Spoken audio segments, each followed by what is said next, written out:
Greetings everyone and welcome to the first episode of Save Our Lions. This is the sub-mini series kind of leading off my Save Our Saints series, which is going on right now. Obviously, if you follow along with that series, you would know that I was given the England job in the second pre-season or the second summer in charge of Southampton. Things are going very well with the Saints. Obviously, the FA noticed how well I was doing and decided to offer me the role of manager of England. So that's a pretty awesome opportunity, and that's something I wanted to give a go here in the early stages of Football Manager 2019. Let's see if anything's changed. Obviously, nationality manager isn't a great experience I found in recent Football Manager games, but I'm hoping FM19 and all the additions and adjustments, things that will, maybe make it an enjoyable experience again. So let's find out what's led me to taking over this role.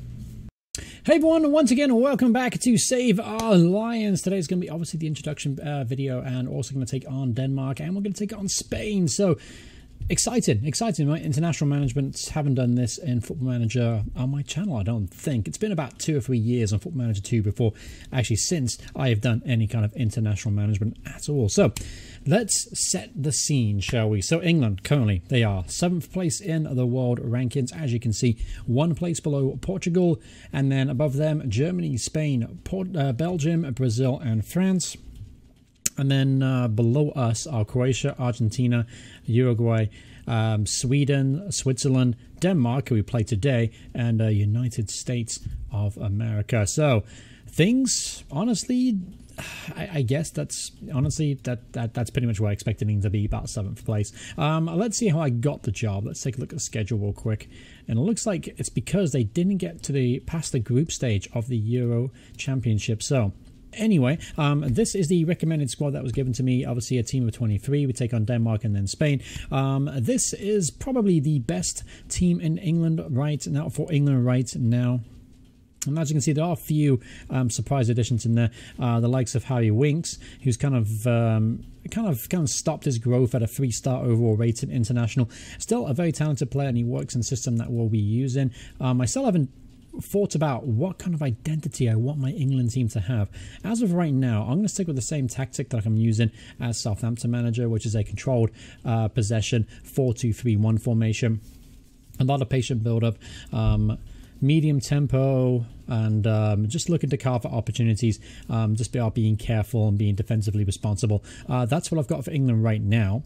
However, obviously, I'm kind of torn. I want to do something different, maybe. So I have to think about it maybe for the next set of international games, maybe trying something a little bit different. But let's see, any other surprise inclusions in this squad? You can argue that Jadon Sancho is a bit of a surprise. I'm going to sound ignorant here, but I didn't know anything about this kid before FM19, and this guy looks top-notch. He looks superb, doesn't he? Jadon Sancho has actually got 4 goals and 6 caps for England overall. Quite clearly, this guy is going on to do superb things. Not had a good start to his Bundesliga season at the moment. 2 games in, average rating of 6.5. Hasn't really done much. Plays for Borussia Dortmund, if you didn't notice there. But the guy's got pace, composure, dribbling, first touch. He's going to be a fantastic inside forward for me on that left-hand side. So between him and Raheem Sterling, that's a very dangerous combination for any opposition defense, and that's something I'm definitely going to look to exploit. Through the middle here, Dele Alli is still continuing to be an absolute beast in FM. I've always been hot and cold on the guy, to be honest with you. I think he's a talented player, but I don't think he can do it consistently. But so far, he's been very, very good for Tottenham this season, and overall has been very good for England too. 4 goals, 48 caps. We'd like to see that go up a little bit, but nevertheless, he is a 4-star current ability, 4.5-star potential ability there. And of course, we're led by Harry Kane, obviously leading the line. Look at his goal scoring record for England. 48 goals, 52 caps. Not bad, Harry. Not bad. I think you might have to up your game a little bit, but yeah, that record's not a bad way to start. You'll notice as well, I have included 4 Southampton players in the England team, because why not? It's my England team. I can do what I want. Ryan Bertrand gets recalled back to the squad despite being 31 years old and probably not going to be good enough to play in the next World Cup, just because of his form for Saints. He's been really, really good for us this season. Averages 8 in the European Cup, 7.6 for E in the Premier League, 2 assists to his name already this season. Overall, he still has something to offer the international team, not to mention he's versatile too. He can play at centre-half as well. Other key players in this England team, obviously Trent Alexander-Arnold. the guy's a special talent.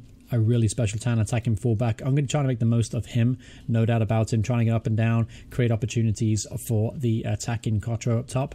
After that, John Stones is still turning into a wonderful ball playing defender. Obviously, a time in Man City has turned him into quite the player there. He actually hasn't started for Man City this season though. He's come off the bench 5 times, but not actually started for them. That's something we've got to keep an eye on. Jordan Henderson, still going strong. A tireless defensive midfielder, according to the media description here. Deep line playmaker, box-to-box midfielder, ball-winning midfielder. Does a little bit of everything still for Liverpool. Valued at £50 million, and he's raking it in too. £140,000 a week. Jesus, Jordan, you are not going poor anytime soon. Other surprise players that are still coming through here. Lewis Cook, he's got himself 2 caps for England thus far. But as you can see, very versatile, very well-rounded. Just a very solid overall midfielder. And the surprise inclusion that I've made so far brought Mason Mount into the team. He's yet to get a cap for England, but he is a very promising player. He's played for Chelsea, done very well this season so far. 2 goals, 2 assists to his name, average of 7.53. A very talented player. He's been to a few different clubs over the last couple of years getting experience, but he's kind of broken into the Chelsea team now, and he really has got his kind of grabbed that opportunity with both hands there. So Mason Mount, look for him as a future regular in my England team.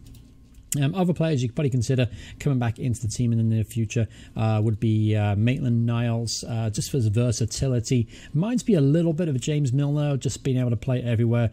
Not particularly great at one thing, but does lots of little things for you. So he's definitely important in the international competition. And Phil Foden, he'll be in the England team, no doubt, for the next selection. Just a very talented player indeed. And obviously, I'll be looking to build around him and my England team around his creative attacking talent. Declan Rice is probably going to come in at some point too, as obviously centre half. He can also play midfield too. Reece Oxford is another player that I want to bring in sooner rather than later. And as potential players go, there are a couple of potential regen players that have come up through the system now. Thomas Peck, doing well for the under-21 team, plays for Bournemouth in the Premier League. He's only 17 years old. That's one of the good things about being manager of England, by the way. You get to have all the best scouts, and you get to know every one of the new exciting regens that come through. And maybe at Southampton, I might use that inside information to get a hold of some quality talent. So Thomas Peck is a player I think in the future will be a regular for England, maybe as an understudy to Harry Kane. Obviously, Harry Kane's still young now. I think he's, 28 now, I think. What is he? Yep, 27. So he's still got quite a few years. Probably got 2 World Cups in and left, or at least a World Cup and a European Championship before he starts to majorly decline. So obviously Thomas Peck is going to have to wait, but he'll be there in thereabouts, I'm sure. This is another player I think will be a good player in FM this year, Eddie Nketiah. Right now he's on loan from Arsenal. He's playing for Burnley, got himself 6 goals in the Championship in 7 appearances. Just a very talented player. Can play both flanks as well, as you can see. So versatile as well as talented. Who else was there? Oh yes, there was a left back I was looking at thinking this guy's going to be special. See if I can find him. He plays for Manchester United, and I pointed him out in a previous episode, I believe, during the whole youth recruitment thing. He's a left back. Let's see if I can find him. Oh, that's why I can't find him, because I'm ticked all sides. Anyway, potential ability. Where is he? Kingsley Bello, his name is. If I can find him. Here he is, Kingsley Bello. Super talented left back, potential wing back of the future for England, potentially taking over from Luke Shaw eventually, no doubt about it. Just a great player. 17 years old, plays for United, yet to really make a first team appearance, as you can see. And for some reason, instead he used to play for me. I don't remember that actually. I presume he was kind of taken from us in our youth stages. I don't remember him playing for me at all. I don't remember this happening. Oh well, one of those weird, wonderful bugs that you find occasionally in Football Manager. But anyway, enough drawing around here. Let's go straight into today's action up against Denmark. Now, this is the lineup I'm going to start with. As you can see, Pickford's going to start in goal. Alexander-Arnold, right wing back. Luke Shaw, left wing back with Maguire. Stones through the middle. Harry Winks, Eric Dyer in midfield. Raheem Sterling, Dele Alli, and Jadon Sancho and Harry Kane leading the line. All right, so here we go. Walking out at Wembley Stadium. Awesome awesome moment in my managerial career here in this save. Great opportunity to represent my country. Let me see. It's a special day, no doubt about it. How important is to start your group fixtures with victory? It's very important, of course. That's why I'm playing my best team today. Normally, I'd rotate the squad out a little bit and maybe save them for the Spain game, but I want to get off the 3 points. I want to make sure that we beat Denmark. We can't take Denmark lightly. They do have a number of really, really talented players in there, so I'm not trying to take them lightly at all. Early chance now. Here's Jadon Sancho. He's got in the box to Harry Kane. 1-0. Gets in the perfect start as manager of England there. Jadon Sancho running down the left flank. Put it on a play for Harry Kane. And even I would have scored that one. What a good finish that was as well from Harry Kane. Under pressure there. All right, here 30 minutes on the clock and we are still leading here 1-0, but maybe a chance now for Denmark. Taking a shot on Jordan Pickford. Gets his first touch of the ball in today's game. All right, Jadon Sancho now finds a feed to Harry Kane. There's Dele Alli to Raheem Sterling. Looking for him to cross the ball to Harry Kane and gets in there. Harry Kane gets his second goal of the game, and that's pretty much killed it now before halftime. We are dominating front to back. Very, very dominant England performance here to get things rolling. It's good to get off to a victory. Obviously, there's a little bit left to go in this game. Can't get too cocky about it, but honestly, I think this game should be a win. All right, Raheem Sterling, let's see what we can do here. Plays it to Harry Winks. Harry Winks supporting this. Alexander gets in the box. Back to Winks. Oh, gives the ball away. He had a cheap moment there. Couldn't get a shot off Harry. Got to do better than that. Anyway, Stones to Luke Shaw here. Both my fullbacks have got a yellow card, by the way, so maybe that's something I may have to look about. I'm definitely going to take Alexander-Arnold off time. Anyway, bring on Kyle Walker. So here's Winks. Back to Arnold. Arnold gets wide, puts it in. Harry Kane, hat-trick. There it is. Harry Kane gets a hat-trick on my England managerial debut. As you can see, England fans going nuts in the stand, as you would expect. Beating Denmark here 3-0, playing some really, really good stuff here. The lads have really kind of adapted to my tactic already. All right, halftime tea talk. Haven't got to say much at all, be honest with you. It's been such a good display. Anyway, I'm going to make that change I talked about. I'm going to bring on Kyle Walker, obviously for Alexander-Arnold. Not a bad replacement, is it? Only dropping half a star between the two players.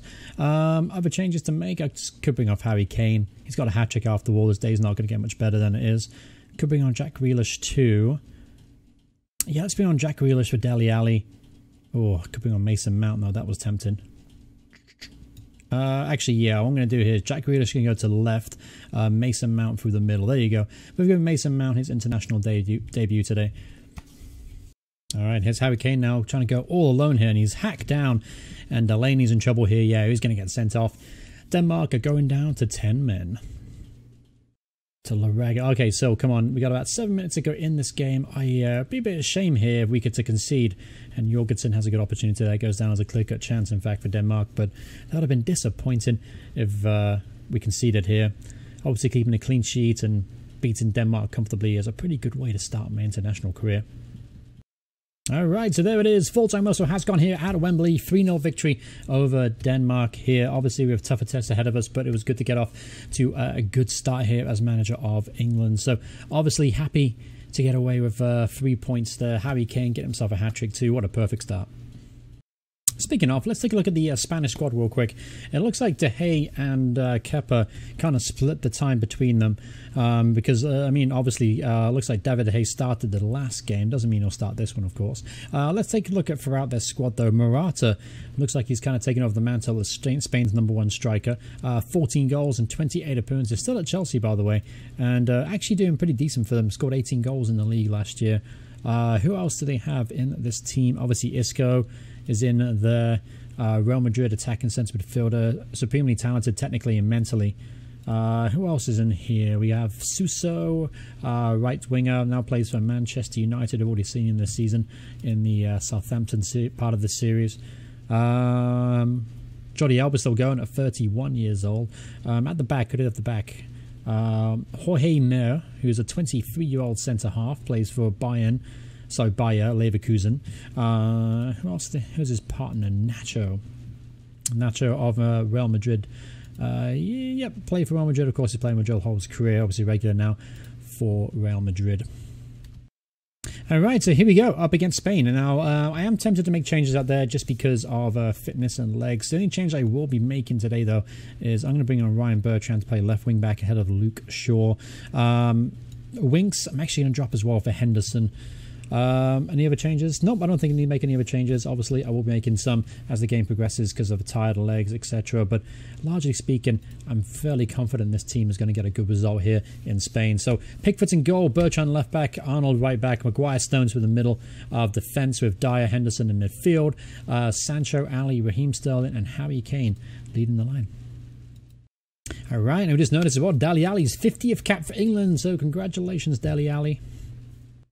Alright, so it's taken about 39 minutes to get any action in this game at all, but very dull affair. Obviously, both teams have kind of equaled each other out. Neither team really creating a few chances there. That was a decent one from Oyarzabal, though. That's one of the young players, actually, isn't he? He's only 23 years old, plays for Bayern Munich now, previously of... Real San Sebastian, as you can see, signed for £67 million. So he's obviously one of the players in this game. Definitely worth keeping your eye on there. And it was a solid effort from distance too, just before the break.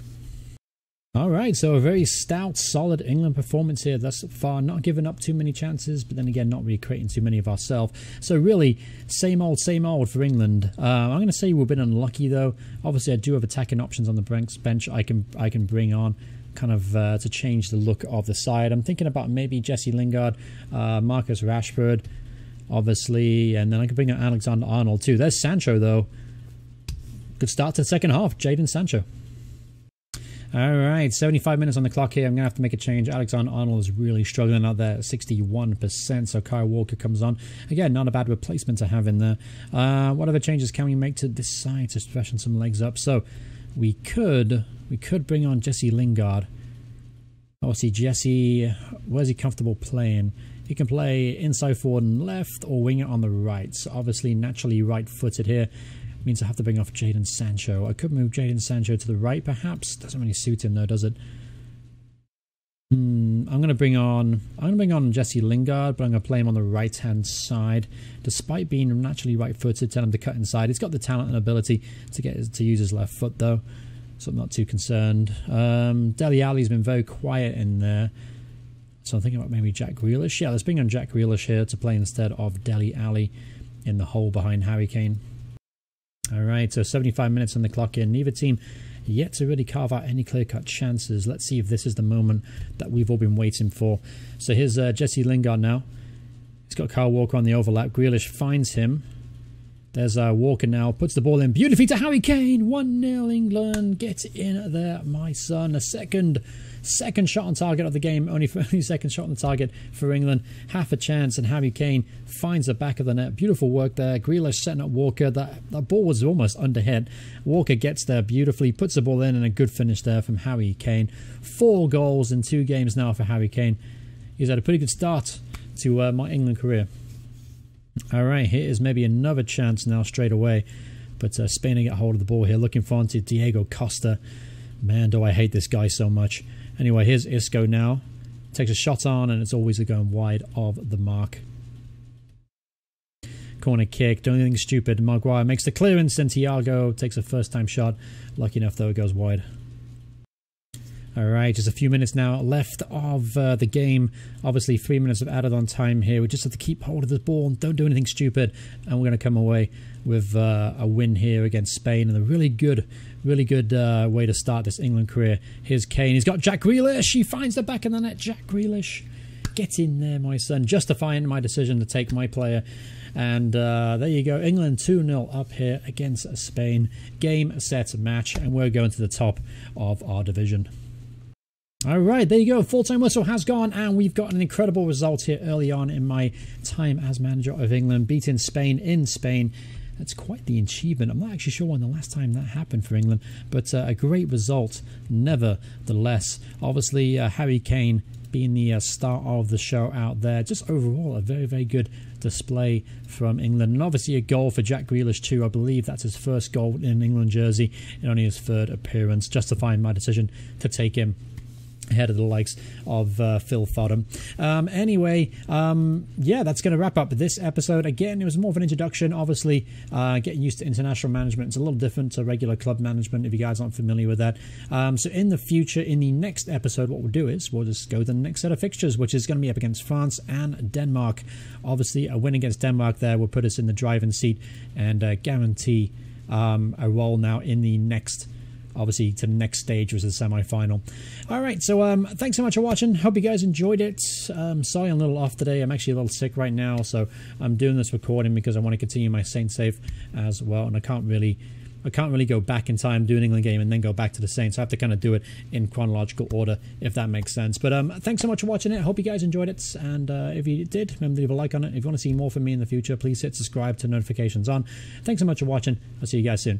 Goodbye, everyone. Goodbye.